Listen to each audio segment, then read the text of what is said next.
So it has to ruin our life, because our life, as most people know it, it's just a very it's an illusion. It's like we're doing things and thinking things matter that don't matter. We're totally gripped in this 3D world, this level of creation, and think that this is all there is. We have to go have some sense of beyond the level of creation, which you get during deep sleep. This is much more accurate representation of reality than in the waking state. Waking state, it's like plugging into a video game. Boom. And everybody's like super hypnotized by it because it's power. It's power. Maya is strong. And so we think all this stuff is like super real. So as we start to awaken, this counterfeit reality starts to get exposed. Okay, so why is it a problem? Because the habits of belief in this world and all the things that we used to think make us feel good, and all that stuff, it's like it doesn't work anymore. Before we could go out, everybody's a dopamine junkie nowadays. You start to feel something you don't want to feel, just unlock some dopamine. Go watch some porn or masturbate, or go call somebody and have them tell you how wonderful you are, or go scroll on the internet and look at stuff, and that's stimulating. Go eat some food, go get high, go get drunk, go to a club, like whatever. There's thousands of things. All of a sudden, when you start to wake up, you can't go do those things. I mean, you can, but then you suffer. Before, it gave you some energy and power. Now it doesn't. And now all you used to probably have goals. This is my long-term goals. Yeah. Oh, and you get a high because you're like going toward it. You're like, I'm going to accomplish something. But it's all housed in the world of form. Chasing all these accolades. Yeah, I'm going to get this badass car. All of a sudden, you don't have energy for that anymore. It's just you didn't like say, oh, I shouldn't have energy. No, you just don't have it to pursue that anymore. See, that can kind of shock one's identity. So then they can start to feel, depressed. And then the people that you used to hang out with, all this roboticness. And you used to be a robot too. Like you guys are like AI friends, Now you can't. You see it. You see it too clear now. You see why they're saying what they're saying. You see that maybe their compliments don't work anymore. You see the underlying motives, maybe, of why they're complimenting you. You're like, wait, that's a trap. They want something, so they're going to compliment me and get me going, and then ask me for what they want. Like, you see all these little subtle things, And you don't want to be a robot anymore. You can't. Actually, you do want to be a robot. This is why the awakening hurts. But you can't, go back and do that. Something shifted. You're getting recalibrated, is what's happening. Nervous system, everything's starting to recalibrate. Consciousness is starting to get higher downloads and hitting run on them. So, you can't unsee what you're seeing. So, for a little while, yeah, you're going to feel a bit weird. Well, you need to trust the same power. What do you think? You gave that to yourself? You didn't give that experience to yourself. Higher intelligence. If you didn't believe in God, you should believe in Him now. Something gave you this experience. Don't you think that same power is going to take care of you? It's going to take care of it? But you have to, this is the tax for being human. You got to go through the process. God doesn't, we have to taste everything.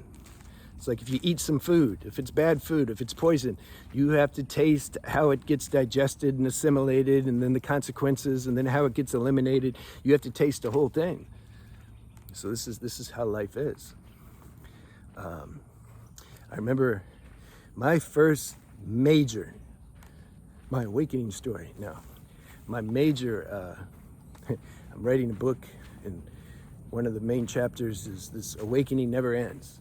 You see, this is another thing that should be debunked. We have these concepts. We think, we've been told this, and we've read it, and we've heard spiritual teachers parrot it, that once the soul merges with the self, That's it. Yeah, no, it's not it. It never gets fully merged. There's always something else to rub out. The subtleties continue forever. Okay, when I was 12, I had out of the blue, it just, bam, it just happened. It just happened, man. Like, I was thrown in such a deep state of peace and ecstasy, I didn't know what to do. This is why I understand this title. It like destroyed my life. My life needed to be destroyed, but I didn't want it to be destroyed. I was 12. I still wanted to go to school and rap. I had stupid dope lyrics, and my friend would beatbox, and then we thought we were cool. We'd impress the girls, like, check this. I remember, man, guys and girls, like, were wired so differently. I used to, we'd play this game, trading punches. We hit each other in the shoulder as hard as we could, and then the other person, it's his turn, and if I saw a girl coming I liked, I'd hurry up and try to get a game going. Hey man, let's trade punches. I want to see how hard I can hit. I would wait. I would try to get into a fight with somebody when I saw girls passing by. I'm like, yeah. Yeah, it's I don't know, it's funny, isn't it? Damn it, did I forget? Okay, so I didn't want to lose all that. The state I was in, the peace, when the boon from God exploded in me, you'd think I could do that. I couldn't even do anything near that. It hurt just to say the word damn. I was experimenting with it. Shit hurt more than I'm like, okay, can I say damn? Damn, ow. I loved everybody and everything. My consciousness got so refined, you see. I think I had a panic attack, actually. I called a preacher up at 2 a.m. I said, you need to get this out of me. He says, everybody's looking for that though. I said, I'm not. And then it left. And then I was like, damn it, how do I get that back? But the truth is, I didn't have the stability to handle such blast. But God gave me a taste. He's like, oh yeah, this is available. And that experience, it just cannot ever get obliterated from my mind. If somebody was to ask me, what's your highest experience you had, automatically I go to that, because it was just so powerful. So, you see, that's what happens. This awakening is here to destroy our lives, because our lives need destroying. They just need it. We don't realize the identity we have with our life and our nonsense. We actually think it's spiritual or good. We don't know until we have a contrast or get some perspective. You can't get the perspective unless you get to a higher state, and then you can see that state and you're like, damn, I wasn't as high as I thought, actually. Or these things that I really value, they're not so valuable. And so then you have to undergo this transformation of like this detox. You're detoxing from this old identity. That can take a little bit. That can be, not feel so good. But like, again, trust the power, the same power that gave you this experience, it's taking care of that. This is your saving grace. You just keep remembering that. And then try to be, find some people or company or satsang or books or videos that like help facilitate this process. God will send it to you if you're open. And then you start meeting people like where they're at. You're no longer, you don't have to like,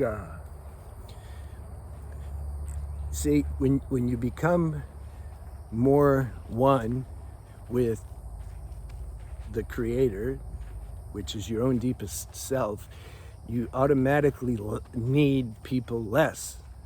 So you don't need them to understand you so deeply anymore. You're connected. You're connected now to the source to some degree.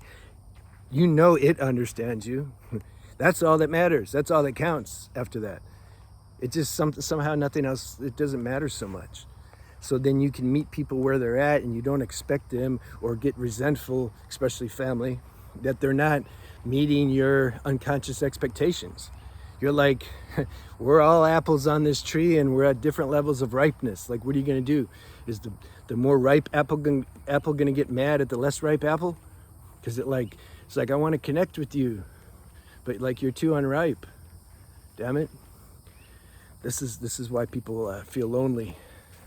This is where loneliness comes from, because you can't connect with anybody. Yeah, you need to connect with your own highest truth inside you, and then the connection, the desire to connect with others will be less.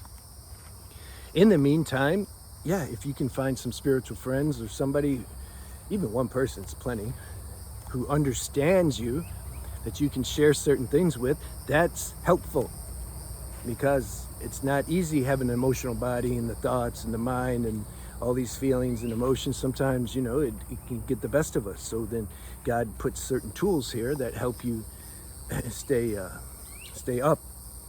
This whole thing's like a very intense Dungeons Dragons game. Like, we're trying to get out of the tunnel, and got all these obstacles, and then you got all the tools to help you navigate the obstacles. And yeah, so somehow ask God to help you realize that, and then you won't take things so personal. And if you're blessed with some higher awakening experience, be grateful for that. Be grateful. If it's really authentic, you probably won't want to talk about it so much. Like a lot of the people, they want to broadcast their awakening. A lot of times it's just imagination that's like exaggerating maybe some spiritual experience they had. If it's a real experience, or if you ever had a real vision, man, you don't, yeah, I don't know what else to say. You just don't feel like telling the whole world about it. All right, have a good day.